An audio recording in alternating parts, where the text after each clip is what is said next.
salah satu daripada cara paling ampuh untuk kalau panjenengan mengumpulkan pahala para hadirin. Ini beberapa kali dalam waktu dekat ini kami ingatkan diri kami pribadi untuk lebih semangat lagi berjuang, lebih semangat lagi untuk berdakwah. Kenapa? Karena hanya dengan cara berdakwah kita punya pahala itu bisa sempurna. Nah sekarang kalau kita mau ikut caranya atau ibadahnya Sayyidina Ali Zainal Abidin As-Sajjad yang tiap hari sholat sunnah mutlaknya 1000 rakaat, sholat sunnah mutlaknya tok nih, itu dereng duhane, dereng tahajute, dereng witire. Ini belum sholat taubat dan yang lain-lain. Sholat sunnah mutlak. Sholat sunnah mutlak itu Bapak Ibu sholat sunnah yang tidak ada kaitan dengan zaman dan juga tidak ada kaitan dengan kejadian. Itu namanya sholat sunnah mutlak, yang hanya boleh dikerjakan di selain waktu yang 5 yang dilarang kita untuk melakukan sholat sunnah.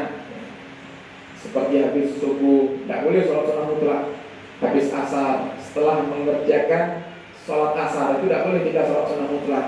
Nah, tapi kalau misal pagi duha sudah dikerjakan semuanya, ada pendapat yang mengatakan paling banyaknya sholat duha itu 8 rakaat, ada yang mengatakan 12 rakaat. Misal 12 rakaat yang dia ambil, dia sudah kerjakan sholat duha 12 rakaat, tapi masih kepengen sholat. Nah, sholat apa yang bisa dikerjakan? Sholat sunnah mutlak. Usolli sunnatan raka'ataini lillahi ta'ala. Jadi tidak pakai embel-embel ya. Tidak pakai tambahan. Kalau duha kan usolli sunnatan duha. Kalau hajat usolli sunnatan hajat. Kalau witir usolli sunnatan minal witri raka'ataini. Nah, pakai disebutkan namanya karena berkaitan dengan waktu atau berkaitan dengan kejadian, seperti sholat sunnah yang berkaitan dengan kejadian, sholat sunnah gerhana. Nah, berarti kan dikerjakannya ya pas gerhana aja. Kalau tidak ada gerhana, ya tidak usah sholat gerhana. Ini ada. Nah, ini kaitan dengan kejadian. Tapi kalau sholat sunnah mutlak tidak ada kaitannya dengan apapun. Benar-benar kita kepengen sholat aja, hobi sholat. Nah, itu Imam Ali Zainal Abidin 1000 rakaat sholatnya. Al-Imam Abdullah bin Husain bin Tahir tiap hari baca la ilaha illallah 25.000 kali. Sholawatnya 25.000 kali. Ya Allah 25.000 kali. Awak itu sholawat 100 saya sholatnya minta ampun. Gitu kan? 100 ya, tidak pernah nyampe. Kadang nyampe sekadung banter, masya Allah sampai 1000 sak minggu dah sholawat malam. Gitu kan? Ini kita. Nah terus gimana caranya kita itu bisa mendapatkan pahala seperti mereka orang-orang dulu yang semangat ibadah para hadirin. Nah caranya dakwah sudah paling ampuh untuk mengumpulkan pahala ini dakwah para hadirin. Misal kita tahajud cuma 2 rakaat, zikir dia namun pas selesai sholat saja. Tapi kita suka ngajak orang, kita ajak orang itu ke majelis. Dari majelis dia dengarkan nasihat, dia tobat. Yang biasanya tidak pernah sholat jadi sholat. Akhirnya gara-gara dia sholat, karena kita yang ngajak dia ke majelis, selama dia sholat sampai akhir hayatnya para hadirin kita dapat pahalanya. Belum lagi dia yang tobat ini ternyata ngajak-ngajak istrinya. Terus pokoknya awal dewe harus tobat, kita harus jaga sholat. Mulai besok kita hijrah, kita sholat. Akhirnya ibunya merasa mungkin Pak, kita harus benahi hubungan kita dengan Allah. Ibunya tobat, istrinya tobat. Maka gimana? Yang ngajak si bapak ini, si suami ini tetap dapat pahalanya. Oh nanti bapak ibunya ahli sholat, si bapak ibu ngajak anaknya, kita yang ngajak juga dapat pahala ini. Kalau anaknya ngajari cucunya, cucunya ngajari cucunya sampai hari kiamat, walaupun kita sudah ada di alam barzah, kita akan terus dapat transferan pahala. Nah ini yang dikatakan oleh Nabi Muhammad dalam hadisnya, wa ilmin yuntafa'u bihi, dan ilmu yang manfaat diajarkan kepada satu orang mengajarkan kepada orang lain, terus dia ajarkan kepada anaknya, anaknya mengajarkan kepada anaknya, sampai hari kiamat kita dapat pahalanya. Nah, sehingga ini salah satu solusi untuk kalau panjenengan yang kalau ibadah pilih yang paling ringkas, pilih yang paling cepat, gitu kan? terawih patos imam sing cepet, ini apa? Majlisan lek adi dalu-dalu ndak betah. Diajak majlisan malam ngantuk. Pengen majlisan sing pas suwe. Sedang mulih dan buyar turu kan kata. Diajak iktikaf bareng-bareng dia paling bertahan 1 jam. Disuruh baca Al-Quran, kadang dia dikasih program seminggu sekali, ya enten tasik sing dereng maca, ya lho. Kadang enten sing sak tahun tak buka Quran belas.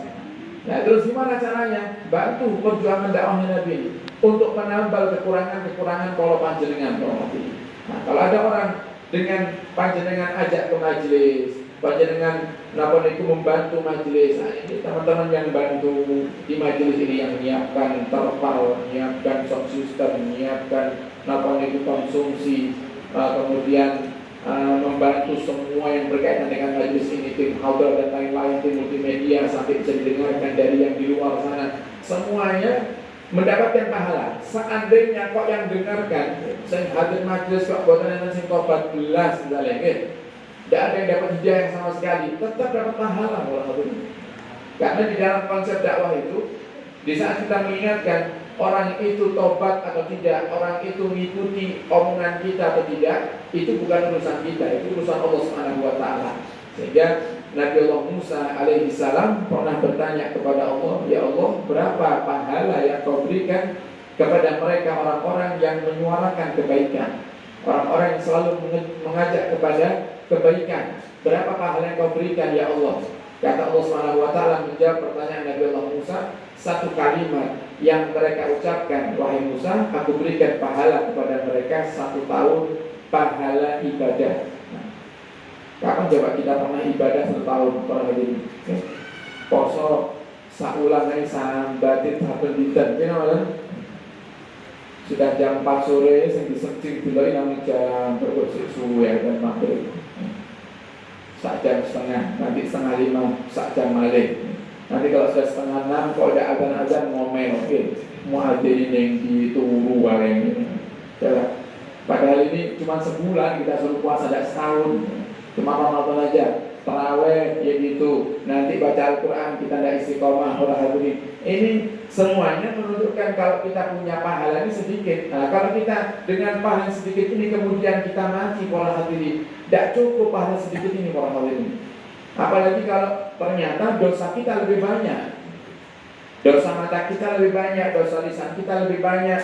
Pahala yang sedikit ini ya habis para hadirin, habis, tidak seimbang dengan amal keburukan kita. Nah, sehingga cari solusinya. Solusinya bantu para ulama, bantu guru-guru panjenengan khidmah di tempat-tempat yang dimuliakan oleh Allah Subhanahu wa taala.